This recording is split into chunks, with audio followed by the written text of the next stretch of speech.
It was a crisp, sunny morning in downtown Chicago, and the hustle and bustle of city life carried on as usual. The towering buildings cast long shadows across the streets, and the faint aroma of freshly brewed coffee wafted from nearby cafes. Among the skyscrapers stood the newly renovated Whitmore Plaza, a luxurious residential and commercial building that had quickly become the talk of the town. At the entrance, Karen Simmons, a middle-aged woman with a sharp demeanor, waited impatiently for the concierge to finish his morning rounds. Karen had lived in the building for years and prided herself on knowing everything about her neighbors. She always wore her status like a badge of honor, frequently engaging in conversations that subtly reminded others of her self-proclaimed superiority. Today she stood at her post near the entrance, eagle-eyed, observing every person who entered and exited the building. Just as Karen adjusted her scarf, a tall, well-built black man in casual yet expensive attire approached the building. His confident stride and the faint smile on his face suggested he was in a good mood. He carried a sleek leather briefcase and wore sunglasses that reflected the morning sun. He stopped at the entrance, fishing out a set of keys from his pocket. Karen's eyes narrowed. She had never seen this man before, and in her mind, anyone unfamiliar was a potential threat. As he stepped closer, Karen's instincts kicked in, or so she believed. Without hesitation, she moved to block the door, positioning herself as a barrier between the man and the building. "Excuse me," she said, her voice carrying an air of authority. "Can I help you?" The man paused, lowering his sunglasses slightly to meet her gaze. "I'm just heading inside," he replied politely, holding up his keys as if to indicate he belonged there. Karen crossed her arms, her lips pursed into a tight line. "I don't think so," she said, her tone icy. "We don't allow solicitors or, well, people who don't belong here." The man raised an eyebrow, clearly taken aback. "I'm not soliciting. I have business here," he replied, his voice calm but firm. Karen let out a disbelieving laugh. "Business? In this building?" She looked him up and down, her expression dripping with skepticism. "I don't think so. People who live here or work here have a certain standard." The man's polite smile faded slightly, but he kept his composure. "I'm pretty sure I have every right to be here," he said, his tone steady.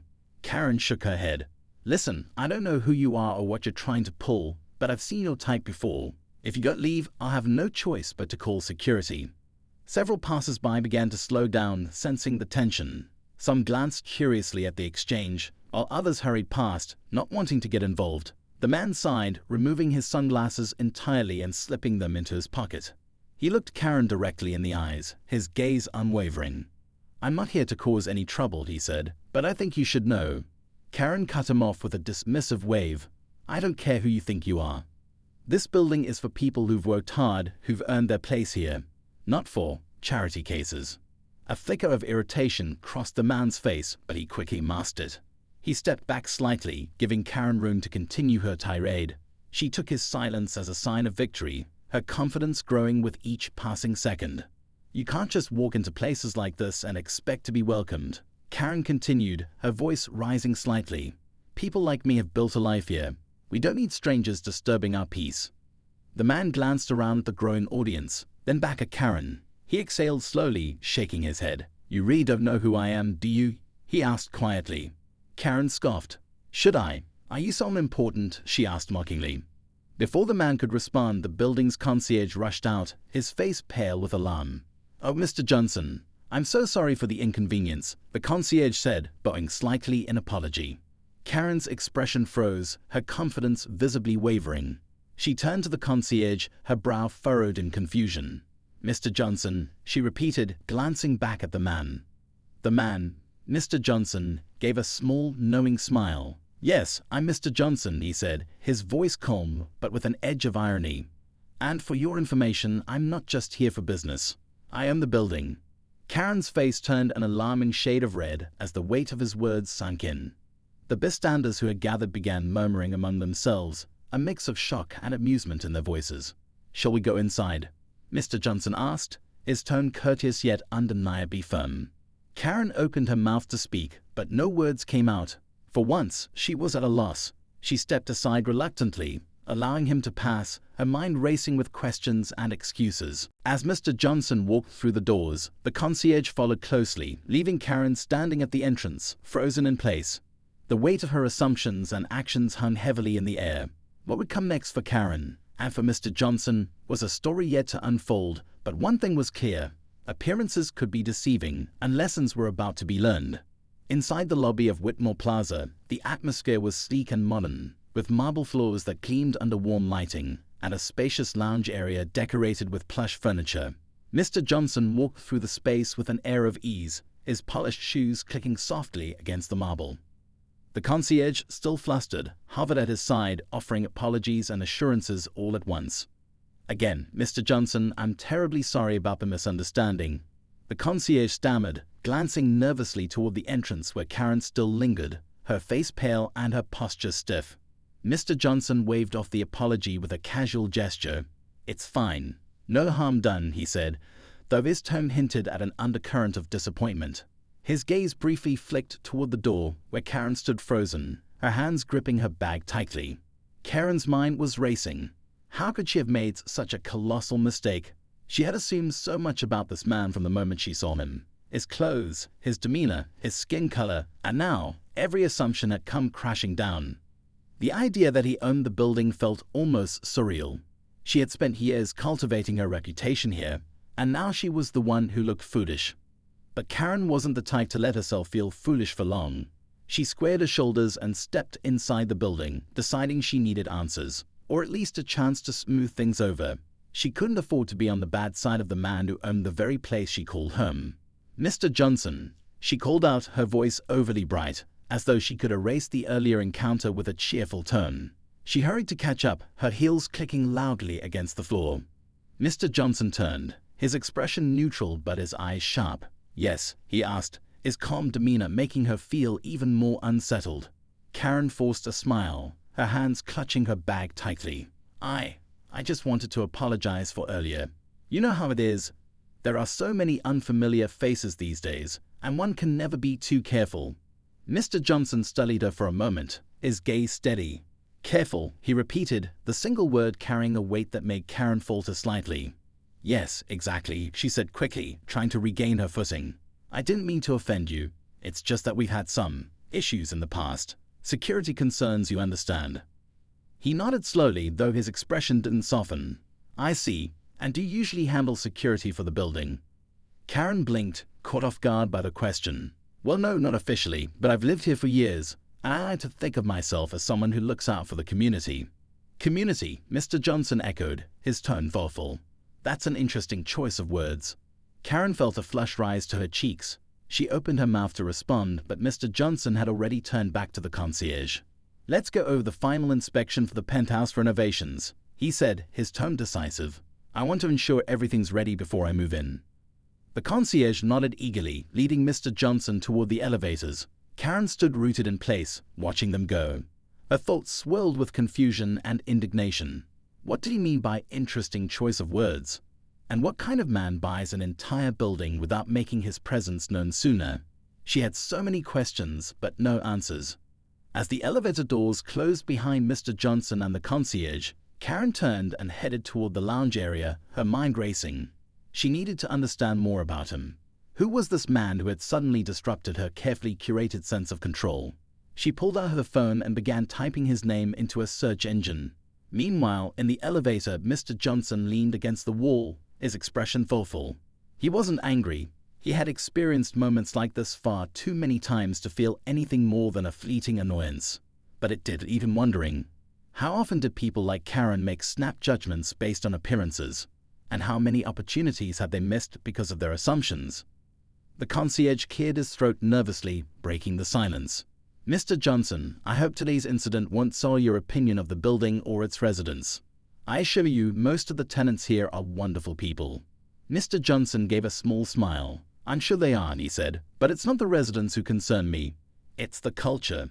Sometimes, small moments like these say a lot about a place." The concierge nodded, unsure of how to respond. He'd adjusted his tie nervously as the elevator dinged, signaling their arrival at the top floor. The doors slid open to reveal the penthouse suite, a sprawling space with floor-to-ceiling windows that offered breathtaking views of the city skyline. Sunlight poured into the room, illuminating the sleek modern furnishings and the freshly polished hardwood floors. Mr. Johnson stepped inside, taking in the space with a critical eye. "Looks good," he said, though his tone suggested he was already thinking about what could be improved. "I'll need a full report on the building's current management practices. I want to understand how things are being run and where changes might be needed." "Of course, sir," the concierge replied quickly. "I'll have that prepared for you right away." As Mr. Johnson walked through the penthouse, his thoughts drifted back to the encounter with Karen. He had dealt with people like her before, people who saw the world through narrow lenses, making assumptions that reflected their own insecurities more than reality. But this wasn't just about Karen. It was about the larger picture, the subtle undercurrents that shaped how people treated one another. Back in the lobby, Karen was still glued to her phone, scrolling through search results. She found a few articles about Mr. Johnson, a successful entrepreneur who had made his fortune in real estate and technology. He was known for his sharp business acumen and his commitment to revitalizing urban spaces. There were even a few photos of him at charity events, smiling as he handed out oversized checks to local organizations. Karen felt a pang of something she couldn't quite name: guilt, embarrassment. She pushed the thought aside, focusing instead on the fact that she now knew more about him than she did an hour ago. But knowing his professional accomplishments didn't answer the question that nagged at her most. Why had he chosen this building? And what did it mean for her carefully constructed life here? As the day went on, word of the morning's incident began to spread among the residents. Karen overheard snippets of conversation as she moved through the common areas, people whispering about the new owner and speculating about what changes he might bring. Some were excited, others wary. Karen kept to herself, her mind still racing. Upstairs, Mr. Johnson sat in his new penthouse, gazing out at the city below. The view was stunning, but his thoughts were elsewhere.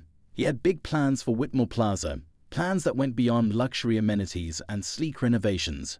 He wanted to create a space that truly felt like a community, one where people weren't judged by superficial standards or outdated stereotypes. But he knew that wouldn't happen overnight. Change was never easy, especially in a place like this. He leaned back in his chair, a faint smile playing at the corners of his lips. He had dealt with challenges before, and he wasn't about to back down now. As the sun dipped low in the sky, casting the city in hues of orange and gold, the tension that had begun that morning remained unresolved. Karen's assumptions, Mr. Johnson's plans, and the undercurrent of change brewing at Whitmore Plaza all hung in the air, waiting for the next chapter to unfold. The next morning, Karen woke up earlier than usual, her mind still buzzing from the events of the previous day. She couldn't shake the image of Mr. Johnson, calm, composed, and undeniably in control. The fact that he had said so little and yet managed to leave such a strong impression irked her. She prided herself on knowing everything about the building and its residents, but now she felt like she was playing catch-up. She resolved to learn more, not just about Mr. Johnson, but about what his ownership might mean for her and everyone else in the building. In the lobby, the usual morning crowd shuffled through, business professionals in tailored suits, parents rushing to get their kids to school, and the familiar faces Karen had come to recognize over the years. As she lingered near the front desk, pretending to sort through her mail, she overheard snippets of conversation about Mr. Johnson. "Did you hear he's planning some kind of community event?" One woman said to another, her voice tinged with curiosity. "I heard he's going to overhaul the entire management team." Another resident chimed in. "Maybe even change the rules about who can live here." Karen's ears perked up at that. The rules? What kind of changes could he be planning? She had always appreciated the exclusivity of Whitmore Plaza, the unspoken agreement that only a certain type of person belonged here. Change, in her mind, often meant destruction, and that made her uneasy. Upstairs in the penthouse, Mr. Johnson was already deep in thought. He stood by the massive windows, sipping his coffee as he looked out over the city. The view was breathtaking, but his focus was on the papers spread across the dining table behind him. He had spent the better part of the night reviewing reports on the building's finances, management policies, and resident demographics. What he found wasn't surprising, but it was troubling. There was a clear divide in the building, an invisible line between the long-term residents who clung to tradition and the newer tenants who sought a more inclusive, modern environment. Complaints about everything from noise levels to parking spaces painted a picture of a community struggling to coexist. And then there were the subtle patterns, disproportionately high rejection rates for potential tenants from diverse backgrounds, an outdated code of conduct that seemed to favor exclusivity over inclusivity. It was clear that Whitmore Plaza needed more than just cosmetic changes. That morning, Mr. Johnson called a meeting with the building's management team. He sat at the head of a long table in the sleek conference room, his demeanor calm but commanding. The managers, a mix of seasoned professionals and younger staff, shifted uncomfortably in their chairs. They had heard about the incident in the lobby the day before, and they weren't sure what to expect. "I want to make something clear," Mr. Johnson began, his voice steady. "This building is a reflection of the people who live and work here, and right now, that reflection isn't as clear as it should be." He paused, letting his words sink in. The managers exchanged glances, unsure of where he was going. "There are policies in place that might have made sense 10 or 20 years ago," he continued. "But times have changed, and so have the people who call this place home. It's time we start reflecting that." One of the senior managers, a man named Greg, cleared his throat. "With all due respect, Mr. Johnson, Whitmore Plaza has always been known for its exclusivity. That's what attracts residents.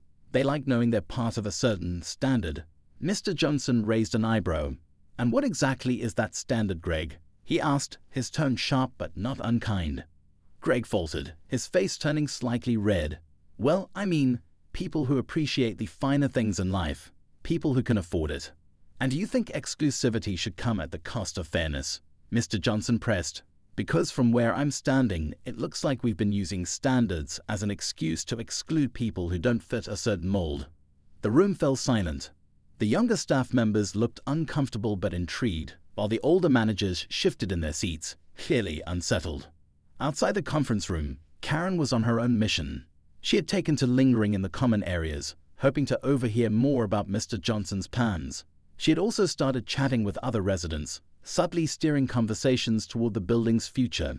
Most people seemed cautiously optimistic, but a few shared her concerns. "He's going to change everything," one neighbor muttered during a conversation in the lounge. "Mark my words, he's going to turn this place into something completely unrecognizable." Karen nodded, though she wasn't entirely sure how she felt. Part of her was genuinely curious about what Mr. Johnson had in mind, while another part of her was determined to protect the status quo. She had spent years cultivating her life here, and the thought of losing control over her environment was unsettling. Meanwhile, Mr. Johnson's plans were slowly beginning to take shape. He had scheduled a town hall meeting for the following week, inviting all residents to share their thoughts and concerns. It was a bold move, one that he knew would ruffle feathers, but he believed it was necessary.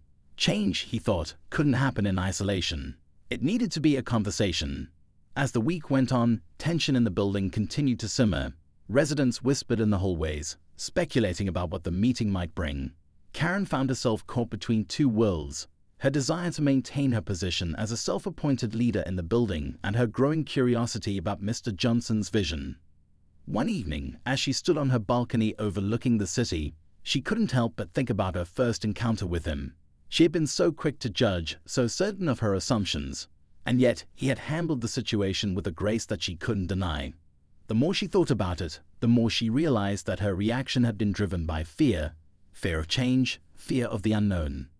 But admitting that even to herself was difficult. Karen wasn't used to questioning her own actions. She had always been confident in her choices, her opinions. The idea that she might have been wrong was unsettling. In the penthouse, Mr. Johnson was also reflecting.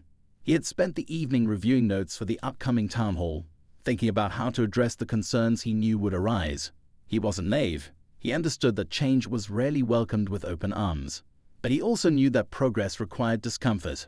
It was a lesson he had learned many times throughout his life, and one he was determined to apply here. As the lights of the city twinkled outside the windows of Whitmore Plaza, the building seemed to hum with anticipation. The upcoming town hall promised to be a turning point, a moment where the old and the new would collide. But what would emerge from that collision was still uncertain. The only thing that was clear was that the story of Whitmore Plaza, and the people who called it home, was far from over. The day of the town hall meeting arrived, and the tension in Whitmore Plaza was palpable. Karen spent the morning pacing her apartment, alternating between rehearsing what she might say and nervously checking her reflection in the mirror. She had carefully selected an outfit that exuded authority, sharp, tailored, and deliberately intimidating. She wanted to make a statement, to ensure that her voice would carry weight in whatever conversation unfolded. Downstairs, the lobby buzzed with activity. Residents trickled in, some dressed casually, others in business attire, as though preparing for a corporate pitch. A makeshift stage and rows of chairs had been set up in the common area, transforming the typically serene space into something more formal and charged. Mr. Johnson was already there, standing near the stage and engaging in small talk with a few residents. His calm demeanor stood in stark contrast to the nervous energy that filled the room. Karen arrived just as the meeting was about to begin, taking a seat near the front where she could observe everything and, more importantly, be seen. She scanned the room, noting who was present and who wasn't. Most of the building's residents had shown up, which didn't surprise her. Everyone wanted to know what Mr. Johnson had planned, and no one wanted to miss the opportunity to voice their opinion. Mr. Johnson stepped onto the stage, the low hum of conversation quieting as all eyes turned to him. He began with a polite greeting, thanking everyone for taking the time to attend. His tone was warm but authoritative, setting the stage for what was to come. "I've spent the past few weeks getting to know this building," he said, his voice steady. "Its history, its strengths, and yes, its challenges. Whitmore Plaza is more than just a collection of apartments. It's a community. And like any community, it has room to grow." Karen straightened in her seat, her eyes narrowing slightly. The word grow struck a nerve. What did he mean by that? She glanced around, noting the mixed reactions in the crowd. Some nodded in agreement, while others, like her, seemed skeptical. Mr. Johnson continued, outlining some of the changes he envisioned. He spoke of modernizing facilities, updating policies to ensure fairness and inclusivity, and fostering a stronger sense of connection among residents. He used words like opportunity and progress, painting a picture of a brighter future for Whitmore Plaza. But it was clear that not everyone in the room shared his vision. The first question came from an older man in the back, his voice sharp and direct. "You talk about inclusivity, but what does that really mean? Are you planning to lower the standards that have kept this building what it is?" Mr. Johnson didn't flinch. "Inclusivity doesn't mean lowering standards," he replied. "It means ensuring that everyone who meets those standards has an equal opportunity to be part of this community. It means evaluating what those standards are and whether they reflect the values we want to uphold." Karen seized the moment, raising her hand and standing before she was called on. "Mr. Johnson," she began, her voice firm.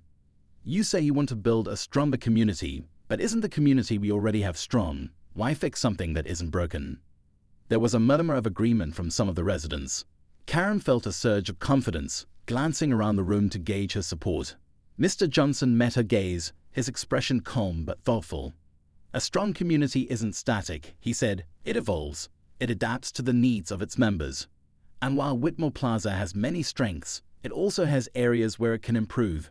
My goal isn't to tear down what's been built here, it's to make it better." Karen opened her mouth to respond, but before she could, a younger resident spoke up. "I think what Mr. Johnson is saying makes sense," she said, her voice tentative but clear. "I felt out of place here at times, like I didn't quite fit in.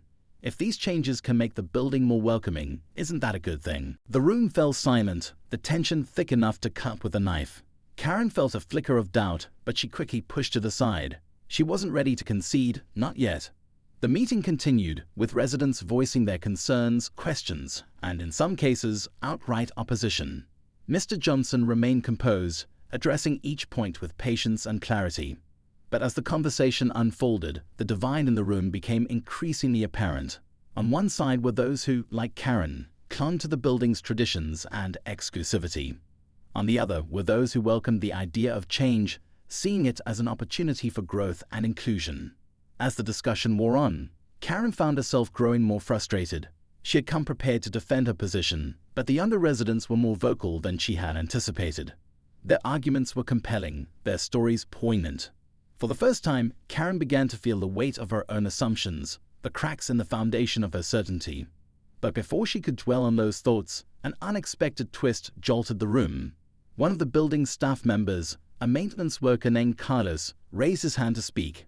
He rarely spoke at such events, preferring to stay in the background, but now he stepped forward, his expression resolute. "I've worked here for over 10 years, Carlos said, his voice steady. "I've seen a lot of residents come and go, and what I've learned is that it's not the rules or the policies that make this building special, it's the people. If we can make it a place where more people feel welcome, where more people can belong, isn't that worth trying?" His words hung in the air, a quiet challenge to everyone in the room. Karen felt a pang of something she couldn't quite name, guilt, maybe, or regret. She looked around, noting the thoughtful expressions on many of the residents' faces. The tide was shifting, and she wasn't sure where it would leave her. As the meeting drew to a close, Mr. Johnson thanked everyone for their input and promised to take their feedback into account as he finalized his plans. The room began to empty, the buzz of conversation lingering as residents debated the evening's events. Karen stayed behind, watching as Mr. Johnson gathered his papers and prepared to leave. For a moment, she considered approaching him, but she hesitated. She wasn't sure what she wanted to say, or if she even had the right words. The night ended with an air of uncertainty, the building alive with whispers of what might come next. The stage was set for a confrontation, a reckoning between the old and the new. And as Karen made her way back to her apartment, she couldn't shake the feeling that her world was about to change in ways she couldn't yet imagine. The next morning, Karen woke to a persistent knock at her door. Still groggy, she shuffled to the entryway, expecting perhaps a delivery or one of her neighbors. Instead, she was met with the sight of Carlos, the maintenance worker who had spoken so boldly at the meeting. His usually easygoing demeanor was replaced by a look of concern. "Miss Karen, I need to talk to you," he said, his voice low. Karen blinked, confused. "Is something wrong?" Carlos glanced down the hallway, as if ensuring no one was listening, before stepping closer. "I didn't want to say this in front of everyone last night, but I've noticed something strange going on. People who are planning to speak out against Mr. Johnson's changes, they are suddenly backing off. It's like they're scared." Karen frowned, her annoyance tempered by curiosity. "Scared of what?" she asked, crossing her arms. "That's the thing," Carlos replied. "I don't know, but I overheard some things, whispers, mostly about people receiving threats. Not the kind you'd expect, but subtle ones. Warnings about leases not being renewed, complaints about noise violations that never happened. It's all too convenient." Karen's heart skipped a beat. While she hadn't personally experienced anything like that, the very idea unsettled her. She prided herself on being someone who stood her ground, but this was different. If what Carlos was saying was true, it meant there was a darker side to the changes Mr. Johnson was proposing. "Why aren't you telling me this?" she asked, her tone cautious. Carlos hesitated, then sighed. "Because you're the only one who's been outspoken enough to push back. And because I think there's more going on here than what Mr. Johnson is letting on." Karen closed the door behind him, leaning against it as she processed his words. Could it be possible? Mr. Johnson had seemed so composed, so genuine during the meeting. But then again, his calm demeanor could easily mask more calculated intentions. As the day went on, Karen couldn't shake the conversation with Carlos. She decided to do some digging of her own, starting with the residents who had been vocal about their concerns at the meeting. But when she knocked on their doors, she was met with polite but distant responses. "I had a change of heart," one woman said, her eyes darting nervously. "I think Mr. Johnson's ideas might actually be good for the building." Another resident, who had been particularly vocal, simply shrugged. "It's not worth the trouble," he muttered before closing the door. Karen's frustration grew with each interaction. It was as if the resistance she had relied on was evaporating before her eyes. By the time she returned to her apartment, she felt more isolated than ever, but she was also more determined. That evening, as she sat in her living room, Karen decided to look deeper into Mr. Johnson himself. She pulled out her laptop and began searching for any information she could find. At first, there was nothing out of the ordinary. Articles about his success in real estate, interviews praising his innovative ideas. Everything painted him as a savvy, forward-thinking businessman. But then she stumbled upon something that made her pause. An article from a few years earlier described a conflict at another property Mr. Johnson had acquired. The situation bore striking similarities to what was happening at Whitmore Plaza. Residents had initially welcomed him, but over time, many had left under mysterious circumstances. The article hinted at unverified allegations of coercion and manipulation, though nothing had been proven. Karen's pulse quickened as she read the details. It was all too familiar. She couldn't ignore the parallels, nor could she dismiss Carlos's warnings. If Mr. Johnson had used underhanded tactics before, who was to say he wouldn't do it again? Determined to get answers, Karen decided to confront Mr. Johnson directly. She waited until the next morning, catching him just as he was leaving his office in the building. "Mr. Johnson," she called out, her voice firm.